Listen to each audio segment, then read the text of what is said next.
Hello students. तो आज हम आपकी जो 8th क्लास की एसएस की बुक है, एसएसटी की सोशल स्टडीज़ की, उसका फर्स्ट चैप्टर है आपका introduction how when and where. इसको हम स्टडी करेंगे, रीड करेंगे, एक एक लाइन बढ़िया से मैं आपको समझाऊंगी। ठीक है, आपको समझना है। ये आपका हिस्ट्री का चैप्टर है। ठीक, और सबसे पहले हम फर्स्ट टॉपिक को लेते हैं, हाउ इम्पोर्टेंट आर डेट्स। यानी हमारे हिस्ट्री में या प्रेजेंट में अभी भी हम पढ़ते हैं तो डेट्स का क्या इम्पोर्टेंट है ना। जैसे हम डेट्स पढ़ते हैं ना कि मान लो 1526 है, 1530 है, समथिंग कुछ भी डेट्स याद करते हो आप कि इस डेट को ये इवेंट हुआ था, ये घटनाएं हुई थी। तो डेट्स इम्पोर्टेंट क्यों है? ठीक, तो there was a time when historians were fascinated with dates. There were heated debates about the dates on which rulers were crowned or battles were fought. In the common sense notion, history was synonymous with dates. You may have heard people say, I find history boring because it is all about memorizing dates. Is such a conception true? तो आप देखो इसमें क्या बताया गया है कि जो हिस्टोरियंस होते हैं वो डेट से बहुत ज़्यादा फैसिनेटेड होते हैं। फैसिनेट का मतलब क्या होता है कि अट्रैक्ट होना उस तरफ। ठीक, लेकिन कुछ लोग ऐसे भी होते हैं जो क्या कहते हैं कि आई फाउंड हिस्ट्री बोरिंग। सुना होगा आप लोगों ने, कुछ बच्चे कहते हैं कि मुझे हिस्ट्री बहुत बोरिंग लगती है। तो वो क्यों कहते हैं? क्योंकि उसमें बहुत सारे डेट्स होते हैं और हर डेट्स को हमें मेमोराइज करना होता है, याद करना होता है। ठीक, history is certainly about changes that occur over time. It is about finding out how things were in the past and how things have changed. तो हिस्ट्री जो है ये किसके बारे में है? तो ये चेंजेस के बारे में बताता है कि पास्ट में क्या चीज़ें हो चुकी हैं और हम आगे क्या चीज़ें चेंज कर सकते हैं, है ना। जैसे मान लो पास्ट में कुछ इवेंट हुआ, कोई भी चीज़ हुआ, उसको वो चीज़ें क्या हुई थी और फ्यूचर में हम उसको रिलेट करके क्या नया बना सकते हैं या उस टॉपिक के ऊपर क्या नया काम कर सकते हैं। तो हिस्ट्री का मतलब यही है कि आप जो पास्ट में बीत गया है वो भी याद रखना है और उसको बेस बनाकर आप क्या चीज़ें चेंज कर सकते हो ये भी देखना है। As soon as we compare the past with the present we refer to time we talk of before and after. तो बिफोर मतलब पहले और आफ्टर मतलब बाद में। Living in the world we do not always ask historical questions about what we see around us. We take thing for granted as if what we see has always been in the world we inhabit. But most of us have our moments of wonder when we are curious and we ask questions that actually are historical. तो देखो क्या है कि कुछ चीज़ें जो है मतलब जो कुछ मोमेंट्स जो होते हैं वो वंडर हो जाते हैं, यानी बहुत ही अच्छे हो जाते हैं, यानी हम उसको मेमोराइज़ करना चाहते हैं, मेमोराइज़ करते हैं, याद रखते हैं। क्यों? क्योंकि हम इन चीज़ों को जानने के लिए क्यूरियस होते हैं। ठीक है, क्यूरियस का मतलब क्या होता है? जिज्ञासा होना, यानी किसी चीज़ को जानने के लिए जब हम उत्सुक होते हैं उसको हम क्यूरियस बोलते हैं। And watching someone sip a cup of tea at a road side tea stall you may wonder when did people begin to drink tea और कॉफ़ी। जैसे मान लो आपने कभी किसी टी स्टॉल पे किसी को चाय पीते हुए देखा, तो कोई भी चीज़ देखो हम देखते हैं ना तो हमारे माइंड में ये आता है कि जब स्टार्टिंग में कोई चीज़ हुई होगी। जैसे इसने चाय का एग्जांपल दे रखा है कि वो बंदा चाय पी रहा था, तो मतलब स्टार्टिंग में किसने इस चाय को पिया होगा, किसने बनाया, किसने इन्वेंट किया। तो ये सारे क्वेश्चंस क्या होते हैं हमारे माइंड में आते हैं। तो समझ में आया? When did people begin to drink tea और कॉफ़ी बता दिया। Looking out of the window of a train you may ask yourself when were railways built and how did people travel long distances before the age of railways. और अगर आप जैसे मान लो train के window से देखते होगे, मतलब विंडो से जब आप ट्रेन को देखते होगे तो आपके माइंड में ये भी आता होगा कि अभी रेलवे है तो बहुत क्या हो गया, आसान हो गया, हम एक स्टेट से दूसरे स्टेट में 1 से 2 दिन में पहुंच जाते हैं आसानी से। तो मान लो जब रेलवे नहीं थे तो उस टाइम इतना बड़ा डिस्टेंस लोग कैसे कवर करते थे, मतलब कैसे आते जाते थे। Reading the newspaper in the morning, you may be curious to know how people got hear about things before newspapers begin to be printed.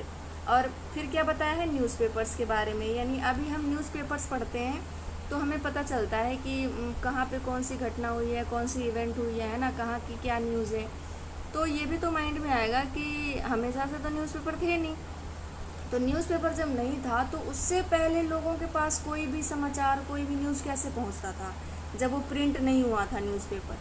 ठीक है, तो हिस्ट्री का मतलब ही यही है कि आप अपने माइंड में मतलब कुछ ना कुछ क्यूरियोसिटी रखते हो कुछ चीज़ों को जानने के लिए कि अगर ये चीज़ें हुई अभी है प्रेजेंट में तो इससे पहले क्या स्थिति रही होगी इसकी, है ना, कैसे स्टार्ट हुआ ये। ठीक, आया समझ। अब देखो, जैसे कि ये डायग्राम है, हिंदुस्तान लिखा हुआ है, यहाँ पे शेर है, तो इसमें ये क्या दिखाया गया है फिगर 1 में, ब्राह्मण्स ऑफरिंग द शास्त्र टू ब्रिटेनिया। जो ब्राह्मण्स हैं वो क्या कर रहे हैं, शास्त्र ऑफर कर रहे हैं किसको, ब्रिटेनिया को, frontispiece to the first map produced by James Rennell 1782। तो फर्स्ट मैप किसने प्रोड्यूस किया था, ये नाम याद रखना है आपको। फर्स्ट मैप जेम्स रेनल ने कब, 1782 में, 1782 में फर्स्ट मैप प्रोड्यूस किया था। Rennell was asked by Robert Clive to produce map of Hindustan, और ये मैप किसका था, हिंदुस्तान का था। An enthusiastic supporter of British conquest of India, Rennell saw preparation of maps as essential to the process of domination. तो Rennell ने क्या देखा कि ये मैप बनाना बहुत ज़रूरी है, और क्यों ज़रूरी है, क्योंकि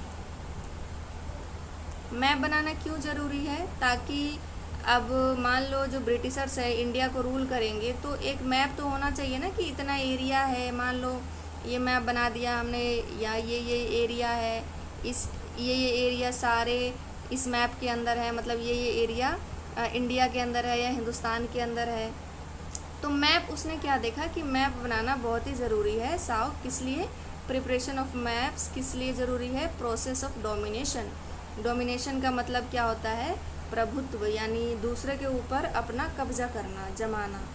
the picture here tries to suggest that Indian willingly gave over their ancient text to Britannia. तो ये पिक्चर देखो क्या दिखा रहा है कि जो इंडियंस है ना वो अपनी इच्छा से, विलिंगली मतलब अपनी इच्छा से क्या कर रहे हैं, एंशियंट टेक्स्ट को ब्रिटेनिया, जो उनका एंशियंट टेक्स्ट है यानी जो उनका ग्रंथ है उसको क्या कर रहे हैं, वो ब्रिटेनिया को दे रहे हैं। The symbol of British power, जो एक ब्रिटिश पावर को का सिंबल है, as if asking her to become the protector of Indian culture.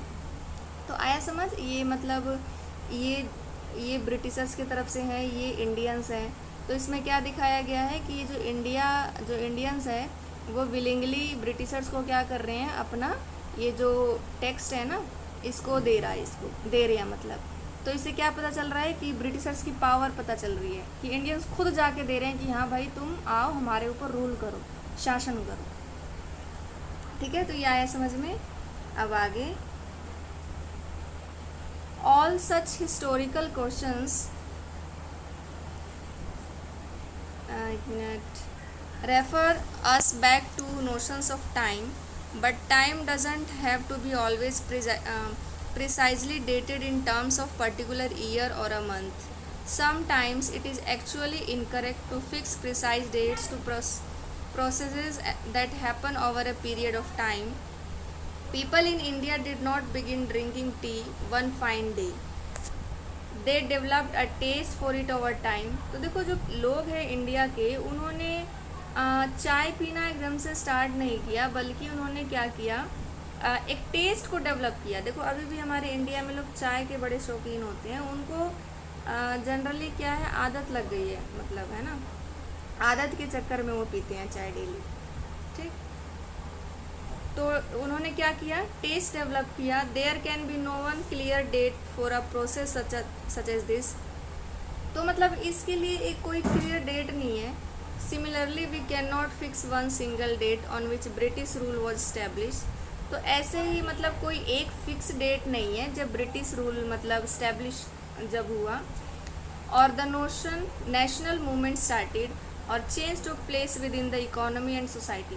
देखो इसे कहने का मतलब क्या है कि कोई भी एक एग्जैक्ट डेट हम नहीं कह सकते कि इसी दिन से नेशनल मूवमेंट स्टार्ट हुआ या इसी दिन से करेक्ट और ब्रिटिशर्स ने रूल किया, क्योंकि देखो कोई भी जो भावना होती है ना, कोई भी जो काम है वो थोड़ा बहुत मतलब उस एरिया में लोगों में भनक वो होती ही है, लेकिन जब एकदम से बड़े पैमाने पे आते हैं ना वो लोग, तब हम कहते हैं कि आज से स्टार्ट हो गया। लेकिन वो छोटे छोटे जो रोल होते हैं उनके वो पहले ही स्टार्ट हो चुके होते हैं, जिनका डेट हमें पता नहीं होता। आया समझ? यानी मान लो हमने कोई क्या रैली निकाली, ठीक है, तो रैली मान लो मैंने निकाला 15 अगस्त को निकाला, लेकिन मैंने क्या किया, इस चीज़ के बारे में सोचना पहले ही स्टार्ट कर दिया। 12 तारीख को ही मैं सोच रही हूँ कि मुझे 15 अगस्त को क्या करनी है, रैली निकालनी है, और किस टॉपिक पे निकालना है, एनवायरनमेंट पोल्यूशन के ऊपर निकालना है कि पर्यावरण में, इन्वायरमेंट में बहुत ज़्यादा पोल्यूशन हो रहा है, तो इसके ऊपर लोगों में, बच्चों में अवेयरनेस फैलानी है। तो देखो स्टार्ट किया 15 अगस्त को, लोगों के नज़र में भी क्या आया कि ये 15 अगस्त को स्टार्ट हुआ, लेकिन एक्चुअल में मैं क्या कर रही थी, पहले से ही प्रिपेयर कर रही थी उस टॉपिक को, है ना। तो ऐसे ही हिस्ट्री में भी किसी चीज़ के बारे में होता है कि कोई एग्जैक्ट डेट या एग्जैक्ट डेट नहीं होता, ठीक है। All these things happened over a stretch of time. We can only refer to a span of time, an approximate period over which particular changes become visible. Why then do you continue to associate history with a string of dates? This association has a reason. There was a time when history was an account of battles and big wrote about and big events. It was about rulers and their policies. तो देखो history में क्या, जब battles हुए यानी युद्ध हुए और बड़े बड़े इवेंट्स हुए, और it was about rulers and their policies, और हिस्ट्री में क्या था कि पहले कौन कौन से रूलर्स थे और उनकी क्या क्या पॉलिसीज़ थी, यानी क्या क्या नीतियाँ अपनाई थी उन्होंने। Historians wrote about the year a king was crown, ठीक है।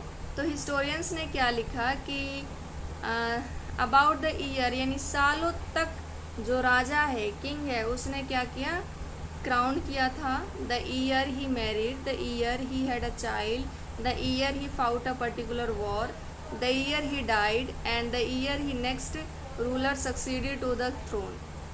अब ये सारी चीज़ें मतलब समझाई गई है आपको कि जो राजा है उसने किस साल शादी करी, किस साल कोई लड़ाई लड़ी, किस साल मतलब उसको थ्रोन करके, मतलब उसको हरा के कोई दूसरा राजा बन गया। तो ये सारी चीज़ें हिस्ट्री में लिखी जाती है। For events such as this specific dates can be determined, and in history such as this debates about dates continue to be important. तो कभी कभी ना इन डेट्स के ऊपर डिबेट्स भी चलती है, यानी एक जो हिस्टोरियंस होते हैं, यानी देखो किताब ये कोई भी तो छाप नहीं रहा, हर टॉपिक के ऊपर, हर जो सब्जेक्ट है उसके ऊपर एक स्पेशलिस्ट होते हैं ना। तो हिस्ट्री वाले को क्या बोलते हैं, हिस्टोरियंस होते हैं जो हिस्ट्री पे काम करते हैं। तो एक हिस्टोरियन है, दूसरा हिस्टोरियन है, तो दोनों में क्या होती है, डिबेट चलती है। डिबेट का मतलब मतभेद होता है।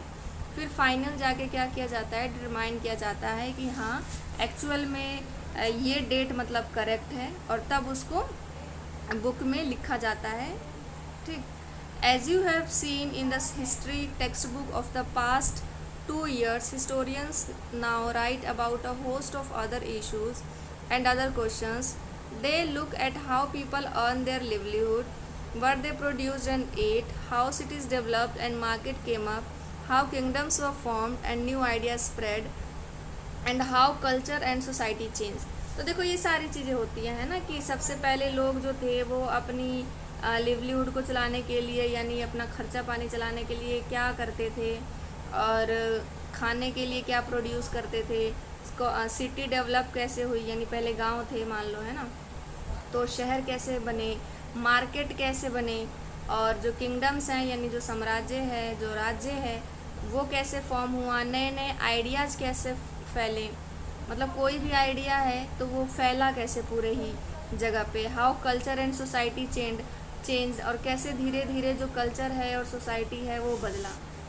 पता है ना, स्टार्टिंग में बहुत सारी ऐसी आस्थाएं थी, विश्वास थे, जिनका अब मतलब बाद में खंडन किया गया। जैसे सती प्रथा था, ठीक है, विडोज सिस्टम था, जिसमें जो विधवाएं थी उनको शादी करने का हक नहीं था दोबारा, मतलब बहुत ही बुरे तरीके से ट्रीट किया जाता था उनको। तो वो पहले होती थी लेकिन बाद में नहीं हुई। तो कैसे वो सारी चीज़ें चेंज हुई, तो ये सारी चीज़ें कहाँ हम पढ़ते हैं, हिस्ट्री में ही पढ़ते हैं, ठीक है। अब देखो विच डेट्स के बारे में पढ़ना है। अब देखो एक ये है figure 2, advertisement help create taste. Old advertisement help us understand how market for new products were created and new taste were popularised. This 1922 advertisement for Lipton tea suggests that royalty all over the world is associated with this tea. In the background you see outer wall of an Indian palace. ये आप अपने आप पढ़ लेना, ठीक है, मतलब ऐसे ही बस नॉलेज के लिए दे रखा है, ये खुद एक बार रीड कर लें। अब हम स्टार्ट करेंगे विच डेट्स, कौन सी dates. By what criteria do we choose a set of dates as important. The dates we select, the dates around which we compose our story of the past, are not important on their own. They become vital because we focus on a particular set of event as important. तो देखो past में कोई भी एक जो date है, dates तो बहुत सारी हैं, लेकिन हम सारी डेट्स को पढ़ते हैं, नहीं पढ़ते, कुछ डेट्स को ही पढ़ते हैं। और उन डेट्स को क्यों पढ़ते हैं, क्योंकि उस डेट को कुछ स्पेशल, कुछ पर्टिकुलर, कुछ इवेंट हुआ होगा, कोई ना कोई घटनाएं होंगी। मान लो 1857 की क्रांति हुई थी, है ना, तो उसमें हम 1857 में भी क्या था, डेट्स तो बहुत सारे हैं, 1 2 3 4 5 पूरा साल का गिन लो आप। लेकिन हम जैसे पढ़ते हैं कि झांसी की रानी के बारे में पढ़ते हैं, फिर 1857 की क्रांति जो थी, रिवोल्ट था, वो स्टार्ट कब हुआ, तो कुछ हम पर्टिकुलर डेट्स पे ही फोकस करते हैं। इसीलिए डेट्स क्या होते हैं, वाइटल हो जाते हैं, यानी इम्पोर्टेंट हो जाते हैं, ठीक है, यानी particular set of events important होते हैं। If our focus of study changes, if we begin to look at new issues, a new set of dates will appear significant. अगर हम अपना स्टडी पर फोकस चेंज कर दें, if we begin to look at new issues, अगर हम कुछ नए इशूज़ पे देखना स्टार्ट करें, a new set of dates will appear significant, तो हमें कुछ नए सेट ऑफ डेट्स भी मिलेंगे जो मतलब इम्पोर्टेंट होंगे, ठीक। मतलब वही, जितना आप जानना चाहोगे, नॉलेज की कमी नहीं है, जितना जानोगे उतना ही कम है, ठीक है। Consider an example, in the histories written by British historians in India, the rule of each governor general was important. These histories begin with the rule of the first governor general Warren Hastings. तो क्या नाम आया, These histories begin with the rule of the first governor general. इसको मैं दूसरे colour से headlight करती हूँ ताकि आपको समझ में आए, ठीक है। पहले गवर्नर जनरल कौन थे, वॉरेन हेस्टिंग्स से, and ended with the last viceroy Lord Mountbatten. ये याद रखना कि पहले गवर्नर जनरल वॉरेन हेस्टिंग्स थे जिन्होंने रूल किया, उसके बाद जो एंडेड मतलब लास्ट में जो हुए, जब हम आज़ाद हो गए 1947 में आज़ाद हो गए थे ना, फ्रीडम मिल गई थी हमें, उस टाइम वायसराय कौन थे, लॉर्ड माउंटबेटन थे, ठीक। ये याद रखना इम्पोर्टेंट है, ठीक है। यहाँ से PYQ आपका पूछा जाता है। In separate chapters we read about the deeds of others, Hastings, Wellesley, Bentinck, Dalhousie, Canning, Hastings, Wellesley, Bentinck, Dalhousie, Canning, Lawrence, Lytton, Ripon, Curzon, Hardinge, Irwin. ये सारे ही गवर्नर जनरल थे। इनको हम मतलब आगे वाले चैप्टर में एक मतलब थोड़ा थोड़ा करके इनके बारे में अच्छे से जानेंगे।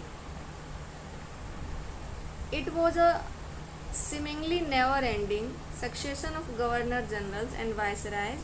All the dates in these history books were linked to these personalities, to their activities. यानी अगर आप बुक पढ़ोगे हिस्ट्री की तो इन्होंने कौन से गवर्नर जनरल ने क्या काम किया, कौन से वायसराय ने क्या काम किया, इन चीज़ों को लिखा गया है, ठीक है। और उनकी क्या अचीवमेंट रही, उनकी पॉलिसीज़ क्या थी। जैसे मान लो लॉरेंस था तो इसकी पॉलिसी कुछ और होगी, लिटन की अलग होगी, रिपन ने कुछ अपनी अलग से पॉलिसी बनाई होगी, नीति बनाई होगी। It was if there was nothing outside their lives that was important for us to know. The chronology of their lives mark the different chapters of the history of British India. Can we not write about the history of this period in a different way? How do you focus on the activities of different groups and classes in Indian society within the format of the history of Governor General? When we write history or a story, we divide it into a chapters. तो जब भी हम history को लिखते हैं या कोई story लिखते हैं तो हम क्या करते हैं, उनको चैप्टर्स में डिवाइड करते हैं। और वाई डू यू दिस, तो हम चैप्टर्स में डिवाइड क्यों करते हैं? मान लो अभी आप बुक पढ़ते होगे तो चैप्टर्स में डिवाइड होता है ना। मान लो 1857 का चैप्टर है, फिर जैसे पहला अभी हम पढ़ रहे हैं कि हाउ वेयर एंड व्हेन, ये पढ़ रहे हैं तो चैप्टर्स में डिवाइड करते हैं। और ये क्यों करते हैं? It is to give each chapter some coherence. It is to tell a story in a way that makes some sense and can be followed. In the process, we focus only on those events that help us to give shape to story we are telling. In the histories that revolve around the life of British Governor Generals, the activities of Indians simply do not fit. They have no space. What then do we do? Clearly, we need another format for our history. This would mean that the old dates will no longer have the significance they earlier had. A new set of dates will become more important for us to know. मतलब पूरे में यही बताई गई है कि हम मतलब कोई भी चीज़ को सिस्टमेटिकली तरीके से ही पढ़ते हैं, जानते हैं। जितनी भी डेट्स हैं वो सारी हमारे लिए इम्पोर्टेंट नहीं है, बस कुछ डेट्स इम्पोर्टेंट हो जाती हैं क्योंकि कोई पर्टिकुलर क्या हुआ, कोई इवेंट हुआ, उस टाइम घटनाएं हुई, तो वो डेट्स क्या हो जाती हैं, इम्पोर्टेंट हो जाती हैं और उनको हम स्टडी करते हैं। ठीक है, अब देखो ये वॉरेन हेस्टिंग्स का पिक्चर है। ये जो डायग्राम है ना, डायग्राम नहीं मतलब जो फ़ोटो है, ये कौन है? वॉरेन हेस्टिंग्स है, जो फर्स्ट गवर्नर जनरल थे। देखो 1773 में, 1773 में, जब history books narrated the deeds of governor generals, biographies glorified them as person and painting projected them as powerful figure। मतलब एकदम पावरफुल तरीके से फिगर किया गया है। देखो इसको, इसके बैठने का तरीका देखो, है ना कि हाँ भाई है। ठीक, अब देखो नेक्स्ट टॉपिक क्या है? Why do you periodize. ठीक है, तो मैं अब ये चैप्टर में इतना ही ख़त्म करते हैं यहाँ पे, और जो नेक्स्ट इसके आगे का है अभी हम यहाँ तक पढ़ेंगे। ये पार्ट 1 में है आपका यहाँ तक, और आगे से हम पार्ट 2 में स्टार्ट करेंगे। एक मिनट, जो अभी मैंने पढ़ाया इसको थोड़ा थोड़ा करके समझाऊंगी ताकि आपको भी ज़्यादा मतलब बर्डन ना हो एकदम से लॉन्ग वीडियो में। फिर क्या हो जाएगा, आलस आएगा आपको भी सुनने में और समझ में भी नहीं आएगा कुछ। तो नेक्स्ट जो पार्ट बचा हुआ है वो मैं नेक्स्ट वीडियो में कराऊंगी आपको इसी चैनल पे। और चैनल को लाइक एंड सब्सक्राइब कर लेना बच्चों, ताकि आपको पता चल जाए कि मतलब कौन कौन से चैप्टर करा रही हूँ। ठीक है, और सारी क्लासेस की मैं प्लेलिस्ट बना के डाल दूँगी, आपको देखना है, लाइक करना है और सब्सक्राइब करना है। तो ये हमने पार्ट 1 में कंप्लीट किया यहाँ तक। ठीक,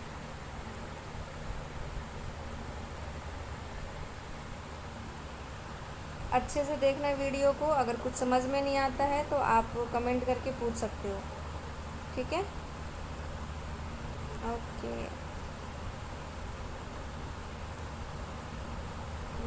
यहाँ तक पढ़ाया, इसके आगे कल पढ़ेंगे।